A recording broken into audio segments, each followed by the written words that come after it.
We are now 169 days into Donald Trump's war in Iran.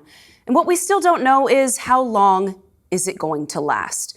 And what is the cost to the American service members being asked to fight it?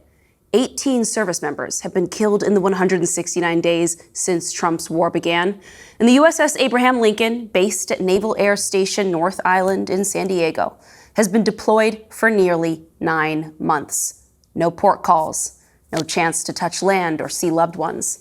And we're hearing increasingly disturbing reports about the conditions aboard the carrier for the 5,000 sailors and Marines, including broken toilets, food shortages, an intensifying mental health crisis, and sailors who still don't have a clear sense of when they're coming home. And the reality is there's no clear picture of when they can come home because there's no clear end to this spiraling conflict. And there was never a clear, convincing story for why this administration started it. Today, Acting Secretary of the Navy, Hung Cao, said in a statement, quote, "The USS Abraham Lincoln crushed their deployment and will return home soon as part of a planned rotation. Details will come, but let me be clear. The safety and security of our sailors and Marines always comes first. Mission accomplished, troop welfare. This is how we lead." Unfortunately, the media are trying to paint our warriors as victims. Not only is that dishonest, but it takes away the focus on the enemy and the threat it poses against our nation, people, and way of life. Acting Navy Secretary Cao continues saying, quote, "It is also true a small number of mental health cases were treated with no loss of life. Meal plans were adjusted when fresh resupply was unavailable without a single meal being missed. Calls home were limited when the operational threat was too high."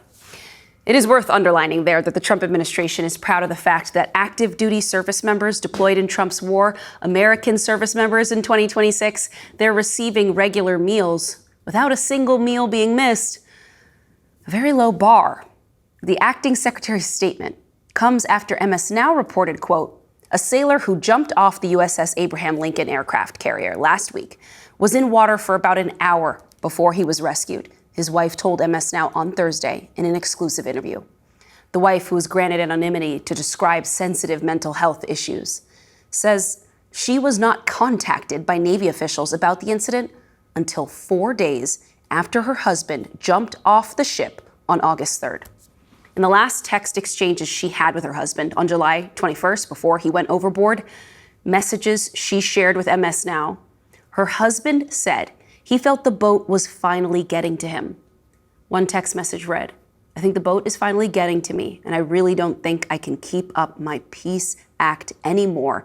You are right about it all not being okay. We were supposed to leave 5th Fleet on July 15th, but then something had to come up and my last hope of being home soon was gone.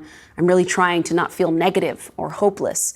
But between the Wi-Fi and not knowing when I will come home and not knowing what is happening back home, it's really getting me. I really don't think I can do another deployment after this, and I don't even know if I can finish this deployment."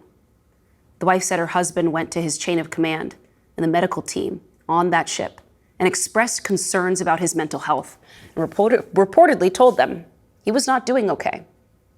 The wife said her husband said they kept brushing him off.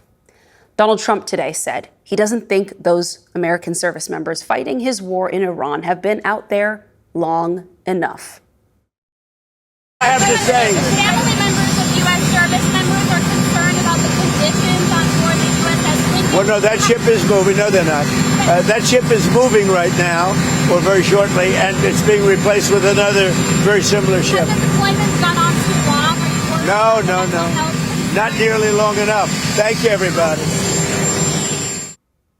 Congressman Jason Crow, who served 3 combat tours in Iraq and Afghanistan before being elected to the House of Representatives, was furious on social media.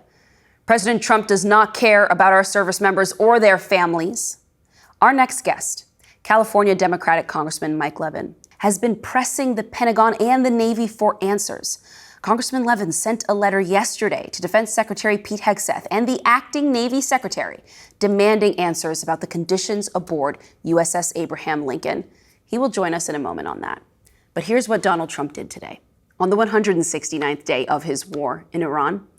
Today, Trump asked the Supreme Court to intervene so that construction of his ballroom, which the Washington Post says is estimated to cost $600 million, mostly from taxpayers, can continue. Trump's Solicitor General John Sauer wrote in his filing that a, quote, 250-person crew is working 20 hours a day, 7 days a week to keep the project ahead of schedule and under budget. Today, the project is 65% complete in its entirety and moving quickly toward total completion. That follows Donald Trump taking time to join the Kennedy Center board meeting, too, yesterday to push through a vote to somehow put his name back on that building. Donald Trump, a wartime president, continues to be completely focused on the progress of a ballroom and on putting his name on a building.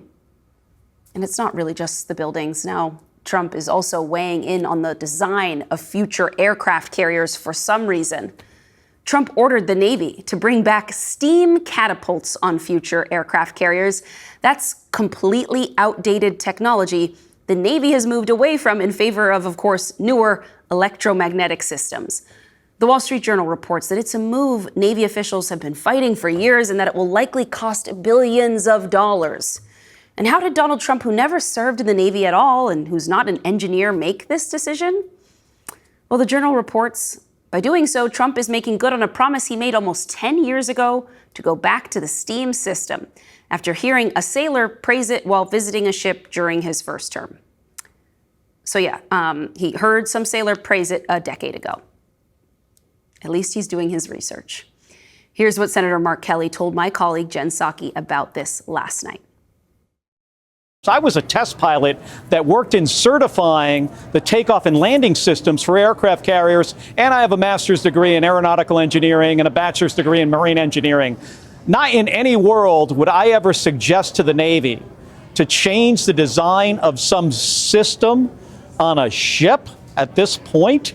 I mean, does the guy know nothing about the way our government is supposed to work and how it's supposed to be managed? For him to get in these details, especially with his background, I mean, what is his background? He's a marginally failed real estate developer, right, with multiple bankruptcies. He shouldn't be weighing in on systems on aircraft carriers. And what else did the, quote, marginally failed real estate developer with multiple bankruptcies, to borrow a phrase from Senator Kelly there, do today? He told American voters it's okay if they have to pay $4 a gallon for gas. For you to pay a tiny little bit more for your gasoline, just remember you're doing it so that a very evil country cannot have, a country really, it's the #1 state sponsor of terror in the world. We don't want to have them have a nuclear weapon. So remember that when you have to pay a little bit more, you're at $4. It's okay. I mean, it's, I'll never apologize. I did the right thing.